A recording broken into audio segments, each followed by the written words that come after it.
Hello and welcome back to Share the Stage. This is Chante Earl, and you are at the right place at the right time. We've got a bonus Share the Stage today. We've got Tamika Thomas. She's going to be dropping some nuggets, sharing some amazing things with us.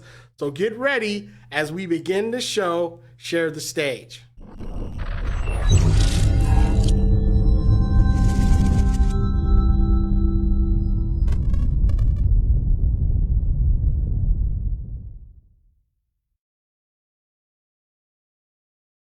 Welcome back to Share the Stage. I'm your host, Chante Earl, and today we have Tamika Thomas.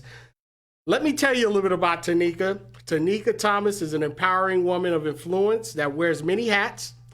She has a degree in human services and is a transparent author, podcaster, life coach, inspirational speaker. She believes in that God has called her to be the bridge over troubled waters, helping others connect to her power source. She uses her platform to speak to colleges, churches, women empowering groups, domestic violence shelters, and schools. She is dedicated to showing others that they too can turn their trials into treasures. Tamika Thomas founded the podcast Tuesday Healing, and Tamika has focuses on living a life to inspire and not impress. Through her self help books and 21 gratitude journals, ebooks, becoming her, and powerful coaching programs, she partners with her readers and clients navigating the challenges of life. Tamika prides herself on not only teaching, but loves light, embodying it. All right. Tamika, thank you for being part of Share the Stage. I am so grateful to have you as a guest today. How are you doing? I am doing well. Thank you so much for having me. I truly count it an honor and a privilege whenever I am blessed to grace the stage. So thank you. I'm sure we're going to have a lot of good dialogue today. Well, you know what? I would hope so. Just to give you guys a little background, me and Tamika, we worked together at SOAR Charter Academy, and we had some really good times working with the young people there. Let me tell you, Tamika. But what have you been up to over the last few years with everything that's been going on? Tell me a little bit about your journey. It's been so much. When we were at SOAR together, I was the dean of discipline or the discipline counselor, which is so funny to me because um, dealing with behaviors is really what I feel like I've been called to do, but not in the capacity that I was doing it. So since then, I've transitioned and I actually full time I work at Rialto Unified School District where I'm a therapeutic behavioral strategist. So there's those behaviors and those disciplines again. And then by night, I am a transformational life coach, speaker, author. I think since we last spoke, I've authored 5 other books on top of being a mother of 8 and a wife. Oh, wow. So you really are very busy out there in the world. Let me tell you, you are so busy out there. Imagine that. A mother of 8. I had no idea. But one thing I did know, me and your youngest son, he was in one of my class. Very bright child. You guys are doing an amazing job with those young people, I tell you. Well, Tamika, like you said, you working, you've got your podcast, you've got your business. What exactly do you talk? What do you teach? And when you are dealing with coaching clients, what is it that you do? Yeah, so my whole program is really built off of a concept that I learned from Myron Golden, which is be, do, have. And so I really want to teach women how to be the woman that they want to be, and then do the activities that they need to have everything that they want. So my Becoming Her program, her stands for healed, elevated, and restored. And I do believe that once we become the person that we dream about. We all have this celebrity crush, this person that we kind of like secretly admire, and sometimes even envy, that we wish that we had their life. And I just firmly believe that God, I'm a Christian. I'm a, so I live by Bible, biblical principles. I believe that God's no respecter of person. So if he did it for one person, he could surely do it for all. It's just a matter of us becoming the person to have the things that we desire. Well, I love it. I love it. I love it. You know, you have it dialed in, and that Her program sounds like a program that many people could actually use. Right now, with the way the world is and with so much going on, what are your thoughts around mental health and how, some of the things that we can do to help some of these young people that are doing some crazy stuff that we would have never even thought of? Yeah, I really honestly believe that the first step is acknowledgement. I feel like we're getting there, but we mental health is still one of those, unfortunately, in 2022, it's still very taboo. We all, I'm sure the listeners, I'm sure the people that will watch the replay, they know of that cousin, of that uncle, of that person in their family that seems to be a little off, but nobody talks about it, right? We just say, oh, that's just how uncle so and so behaves. Oh, that's just, but we don't address it. And I truly believe that in order, we can't heal what we hide. And as long as we still live behind, as long as we continue to hide and not acknowledge it, we will continue to have these issues. So I believe the first step is acknowledging it so we can heal these things that we're trying to hide behind. Well, you know what? I believe that solely as well. You cannot heal if you don't acknowledge the situation at first. And that's so true. Right now, those who you are watching this program right now today, I want you to just think about life right now. Think about some of the things that you're grateful for, and then think about, some of the things that you could probably ask yourself in regards to asking better questions, because it all starts with questions. How do you ask better questions? And in order to open up a dialogue, you got to be able to, sometimes it's kind of touchy, but you've got to figure out a way to ask the question so that you can at least get into the answer. And Chante, I think one of the best questions that we can start asking is not what's wrong with you, but what happened to you. I do believe that mental health is a symptom of something greater, right? So there's a root cause, and I do believe that in my coaching programs and working with women, I do root work. So we have to get to the bottom of it so we can pull those things up. But so often we say things like, "What's wrong with you? Oh, these kids is crazy. Oh, what? Why they act that way?" Instead of us saying what happened. When we start asking that question, what happened? We're able to get to the root of things, and then we're able to ultimately, we can't fix everything, we can't solve everything, but starting to ask those questions open up dialogue for us to better serve people. There are many hundreds, millions of people that are living with chronic illnesses, right? Whether it's diabetes or thyroid issues or, tons of different issues. We don't say what's wrong with them. We say what happened so then we can treat so they can have a better quality of life. Right. Imagine what our world would look like if we started doing that with mental health. It Man, would I be a think whole we'll different have world. it would definitely be a whole different world. And the thing about story, because again, you're talking about other people on what happened, you have to go deep, and everybody has a story. Everybody comes from something, and something in their life has affected them. One thing that we do as storytellers, and my coach, we talk about defining moments of change, the Mm. things that change and shape our life where we've never been the same. And in my life, I've had many defining moments. You have had many defining moments. And many people who are watching right now could probably think of some things in their life that may have happened to them that was a defining moment, either good or bad. But one thing that we've done is we've been able to take those defining moments and create stories out of them so that those individuals can heal And that healing within itself will heal others because others will realize that, hey, they're just like me. We have similar stories.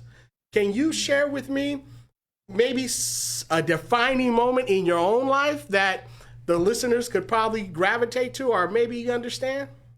Yes. You know, one day there's going to be a Lifetime movie. So y'all remember this name, Tamika Thomas, because I got I got I tons and tons of told you I was going to bring it. defining tons of defining moments, but one that really resonates in my heart and my mind right now is 10 years ago. I woke up at 6:30 in the morning, quote unquote normal. And I remember going into my daughter's room. At the time, she was 4 years old, and I fell into her closet door. And when I fell, I was not able to get back up. And you could imagine it was a huge crash, woke her up out of her sleep. I remember laying there and watching her, almost like an out of body experience. And I remember her face and the terror on her face. And then my other children running in to what I didn't know, but my body was contorted, foam coming out of my mouth. And I had had a massive stroke at 32 years old. Now, just to give a little context, I was in the best shape of my life. I was, doing on paper what looked like to be a very, very good job, but I was dealing with an immense amount of stress. And like the old folks used to say, stress will kill you. And as I laid in that hospital bed for another 2 weeks, unable to walk, unable to talk, physically disabled with having my body being paralyzed on one side, the droopy face, everything that comes along with the stroke. What I did have is my mind. I teach my clients our mind is the soil by which everything grows. And so in my mind, although I didn't have the physical ability to move or to talk or to do anything, I had my mind. And I remember grabbing a journal, which I tell people it is so important to journal and to write down your thoughts. And I remember writing and asking God, if you get me out of this situation, I will do, be, and have everything that I know I was supposed to have, but I allowed society, I allowed stress, I allowed comparing, I allowed complaining, and I allowed competing with other people to get me into this position. I promised myself and God that if I got out of this situation, there was going to be no stopping me. And I am so grateful because if you look at me now, even telling this story, I know people watching or listening are probably like, there's no way, because I don't look like that situation. I don't look like what I went through. My neurologist tells me that I have a quarter damage on my brain, the part where language is developed. Well, what do I do for a living? I talk for a living. So I that was a defining moment for me, because you don't know how much you value things until you no longer have them. I remember growing up in church and the old folks would say, I thank you for the activity of my limbs. I didn't understand that. I understand it today. So every single morning, Chante, you talked about gratitude. Every single morning, I get up and I'm thankful for my legs. I'm thankful for my head. I'm thankful for my hands. I'm thankful. I show an incredible, almost a ridiculous amount of gratitude for the things that other people can't see. We're so used to showing gratitude to the house, to the car, to the bank account, to the job. I show gratitude to my spirit for being in my right mind. There was a time where I wasn't all the way in my right mind, for my feet that have carried me for 42 years, for these big old legs, although they may not be in shape like I want them to be, they walked me through some very hard times in my life. So that was definitely a defining moment. Wow, wow, wow, wow. That was a powerful, powerful story. I had no idea. I would have never been able to guess that that has happened. And I did not expect for you to tell me that as a defining moment. And let me tell you, you touched me with that story, because so many of us don't realize what another person is going through or may even went through, only to realize that, hey, you know what? If they can make it through that, then I definitely can make it through what I'm dealing with.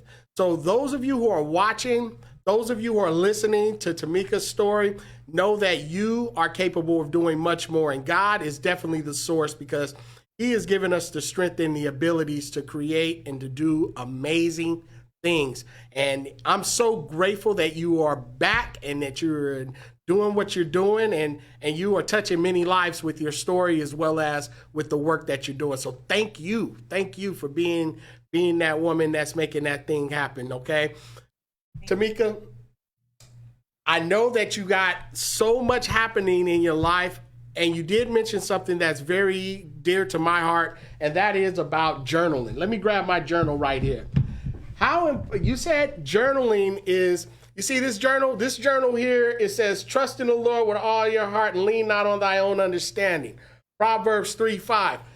And my mentor talked to me and told me about journaling years ago. And I said, you know what? I'm going to write books, but they're going to be blank pages. And in these books, I'm going to create information for my kids, and grandkids. How important is a person about journaling, and why is it such a really great thing for your mind, to keep your mind in line? You know, I knew that when you asked me to be on this podcast and I said yes quickly, I knew that it was because we were kindred spirits. And I knew way back at SOAR, because actually one of my journals, my 21-day gratitude journal, the cover is Proverbs 3:6, chapter 3, verses 5 through 6. In all thy ways acknowledge him and he shall direct your path. And journaling, when I tell you, it has taken me from overwhelm, stress, dysfunction, to really being able. People ask me all the time, how do you balance? First of all, I believe balance is a myth, but that's another topic for another show. I do believe in harmony, and journaling has helped me with that harmony. There, it is so cathartic. It is so therapeutic. I believe that you should, journal in the morning. Start with gratitude. Gratitude. Okay, y'all grab your pens and your paper, because I'm about to drop some bars right now. Gratitude. Gratitude pays for the damage that trauma caused. You may be listening to me and you may think, to me, I have no trauma. The last 3 years have been complete trauma. We have all experienced some sort of secondary trauma. But beyond that, the car accident that still causes you to, look in the rear view. Come on, I don't want to preach to y'all, but the car accident that causes you to look through the rear view of your life, and you're constantly looking behind you instead of looking in the frontal view, which has a much bigger picture. The relationship, the divorce, the abandonment from your parent, like all of those things are trauma. And so when we have a practice of saying thank you, thank you for as you're sitting drinking your cup of coffee, thank you for that cup of coffee. There's people that don't have that luxury. Thank you for being able, in Southern California, it gets to be hot and we get to turn on, so we just push a button and the air conditioner come on. Thank you. If you really take time before 10 o'clock in the morning, you have received hundreds of gifts. And we don't take time to to say thank you for those gifts. So not only does gratitude and journaling what you're thankful for, but I do this practice that I teach my clients. It's called non-negotiables. So I have all of them write 3 non-negotiables.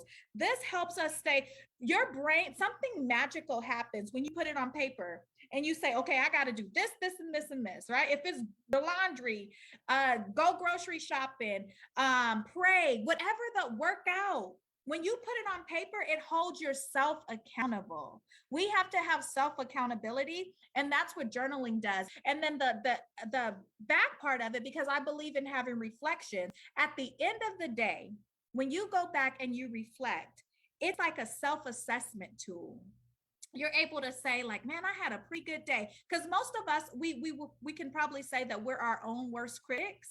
And so we judge ourselves very harshly. But when you go look at those non-negotiables and you start crossing them out and said, oh, wow, I did that, I did that, I did that, it really is a point of self-reflection that allows you, gives you something to celebrate. So I believe in journaling. I started it about 10 years ago, and it's something that I will continue to do until I'm no longer here. And I love what you said. I have stacks and stacks and stacks of journals. My kids can go back and have a way of knowing me in a deeper way when I'm gone. Right, right. And that was so good. That was so good. So good there. And the thing about journaling that I've realized as well is that it doesn't always have to be, hey, I've done this today. You can put ideas in your journal. You can create stuff. I mean, some of my best ideas I've written down in my journals, and years later, I'll go back into them and be like, wow, this is powerful. I can use this in today's. I mean, it's something that I believe in. Magical. I've been doing it for years. It's magical. In 2020, I remember getting really still, and I heard the voice of the Lord say, go look at one of your journals. So I pulled one of my journals out, and there were so many income producing ideas in there that I had written 7 years ago, right? Because I don't ever throw them away. Once they're finished, I have a little box that I store them all in. And every now and then I go back, and really it's checks and balances for me to be able to say, whoa, I said I wanted to do this and it's done, right? I said, I had this idea maybe when I didn't have the funds to make it happen, but because I put it down, there's a scripture in the Bible, and I ain't on here to preach, but it's in me. You know what I'm saying? I understand. Do you? That says, write the Habakkuk 2:2, write the vision and make it plain. Many of us have all these dreams, we have these visions, but we have not put it down on paper. So because we haven't put it down on paper, our brain, our mind, our garden, our soul garden doesn't believe that it's reality. The moment we put it down on paper, we're much more likely to manifest it. Oh, wow. Wow. Wow. You're so true. So true. Folks, I hope you guys are taking notes. Tamika is bringing it. She is dropping so many nuggets, and mindset is so important. And in order to get your mind right, you gotta exercise some of those things that she just gave you those nuggets about, especially being grateful in the morning, having that moment of time to where you just constantly just thinking about what you're grateful for. And she said, how many things can you find that before 10 o'clock? I think you mentioned like 53 or in reality, hundreds, right? Yeah. Flushing the toilet. How many of us, as crazy Yeah. as that may sound, how many of us have ever thought like, wow, I'm grateful? There are third world countries that they don't have that luxury. Being able to turn on, flip the switch and the electricity comes on, walking in your own kitchen, even if you're not in your own house, but having feet to walk, opening up your eyes, being able to speak. Like, there's hundreds of things that we should be practicing gratitude. Well, you know what? Write that down, folks. Gratitude, being thankful. Those things will help you get your mind right. You remember back in the day when people used to have that saying, get your mind right? Get your mind right. Get your mind right. I was one of those guys that used to always tell folks that get your mind right. Usually when I tell them to get their mind right, they was doing something or saying something crazy to me. And I was like, you better get your mind right. But I think that we all, especially nowadays with so much going on in the world, need to get our mind right. And how we get our mind right is faith. You mentioned faith. It's a very big part of getting your mind right, knowing that you're connected to something bigger than yourself. Having gratitude, being grateful for what it is that you currently have, and just thankful for what's happening in your life and what's actually working out. Because I believe that through pain, you have a reflection time to reflect on how you got through that pain, and that's progress. So that equals progress. So we hope that all of us can get to the point to where we're progressing and not digressing, going back into that frame of mind. Tamika, how important is it about being in the right environment? Because environment is a very big key to getting your mind right. Because you can be around people that can actually make you sick. Man, it sounds like you've been in all my coaching sessions this week because one of the I things wasn't there. one of the things I've been teaching my ladies is no matter how beautiful, this is another writer down, you guys, no matter how beautiful the flower, if it's not in the right soil, it will not grow. So your environment is everything. You have to be positioned in the right place to receive everything. Imagine being in a crowded room and you're trying to slow your mind down, think where there's all kind of chaos going on. It's nearly impossible. So once you are replanted, I like to teach my ladies, sometimes we have to be replanted in order to get into the soil that has the right nutrients, that's getting the right amount of water, that's getting the right amount of sunlight, so we can grow. You cannot grow if you're in a toxic environment. It will not happen. There's tons and tons of research of, and here's a bonus for you. You may be replanted, but you need to check your surroundings, so check your tribe, because what happens is oftentimes if the soil on the right of you or the soil on the left of you, if that's tainted, some of that seed gonna blow over into your garden, and then you're gonna have to start all over because you in a bad environment that some of they seed done blew over into your garden. So it is imperative that you're in the right environments. Wow, wow. Yeah, environment is so important. And you hit it right on the nose. Soil, what soil you plant yourself in, and seed. I listened to Dr. Miles Monroe. May he rest in peace. He has a message called Around Seed Time and Harvest, and it's such a powerful, powerful message. And he talks about the seed and basically states that the seed becomes a tree, and then the tree produces fruit, and then creates another seed, which creates another tree, which creates another fruit, and the process continues. So I believe that we all have a seed, and the seed is our voice, our words, the things that we use. And the things that we use by our voice is power. And that seed can be corrupt or it can be fruitful. So, how important is it to use your words, Tamika? The words that we constantly speak out of our mouth, speaking life or speaking death, and how important is it for us to really be mindful of the things that we say to ourselves and also to others? People love to talk about their haters and how people are saying negative things about them or to them. And I believe that 85% of what we say, when you have a negative mindset, 85% of what you say to yourself is negative. Anything that you say after I am, your subconscious mind believes it. It believes it. So often we speak like trash to ourselves. We say things, and I'm going to speak from a woman's perspective. We say things like, I am having a bad hair day. I am fat. I am crazy. I am broke. And I have this technique that I call push pause on the negative and play on the powerful, and then cancel, clear, delete. Remember back in the day when you had to reset your computer, you had to hit control, alt, delete, and then everything would reboot.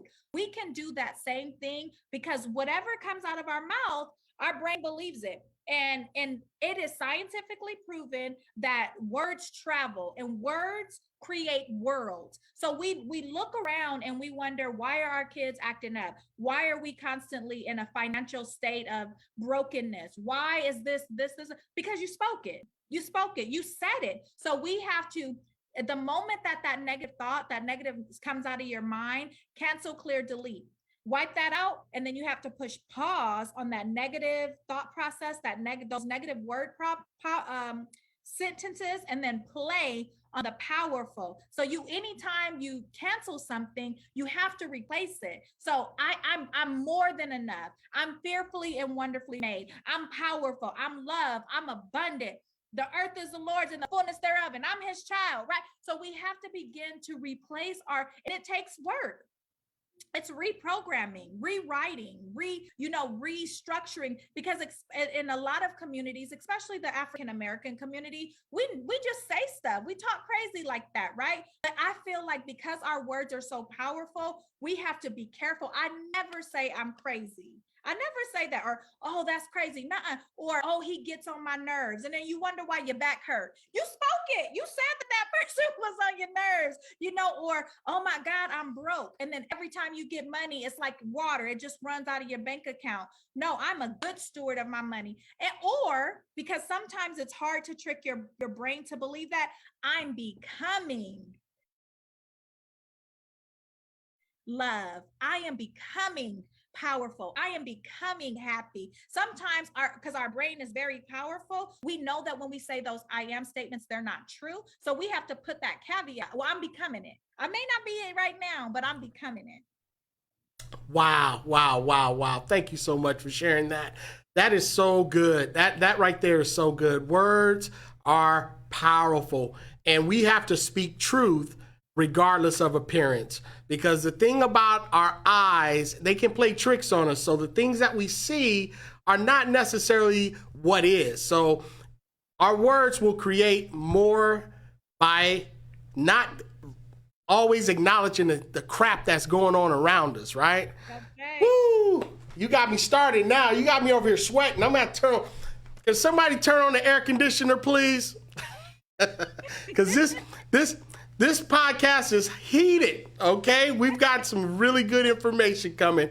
Hey, folks, I hope you guys are really enjoying this podcast or share the stage. I mean, Tamika Thomas has been doing some amazing things in our community, and she, as you can see, is on fire. So, Tamika, how can we get a hold of you? I mean, how can the audience, be more involved with what it is that you're up to?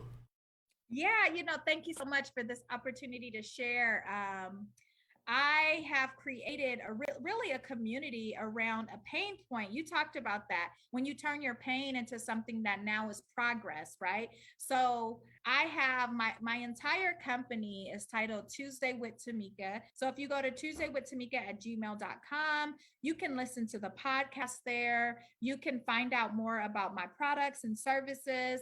And then if you follow me on Instagram or Facebook at Tamika Thomas, you can connect right there. I am constantly on lives doing free coaching, because I do believe that this is a gift that God has given me, and it is my responsibility to bring other people with me. One of the four corners of my company is lift as I climb. So it's imperative for me to help other people, to show people how I got out of the dark places. I was in some very dark places, y'all. Like I said, the stroke was just one of the small stories of the many stories that I have. But this joy that I have, this is not no front. Y'all remember they used to say, ain't no future in the front end. This ain't no front end. This is real life. Like I am truly happy. I am truly, and I'm not healed, but I'm healing. I believe healed closes the door. Healing is something that we always are doing.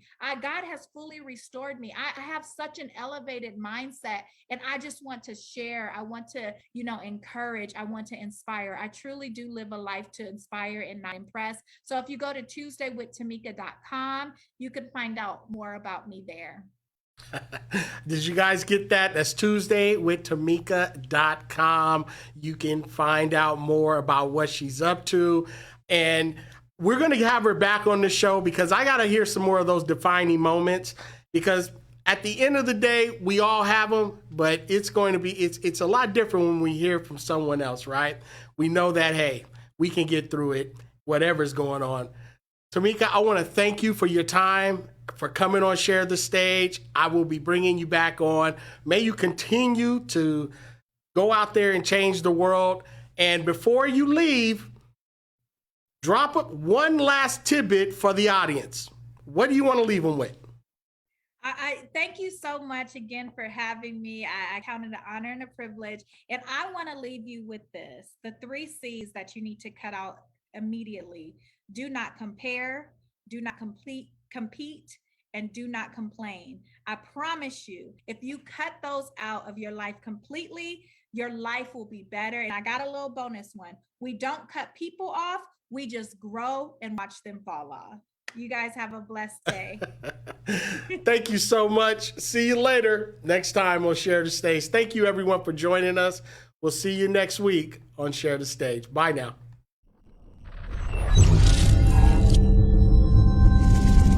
Wow.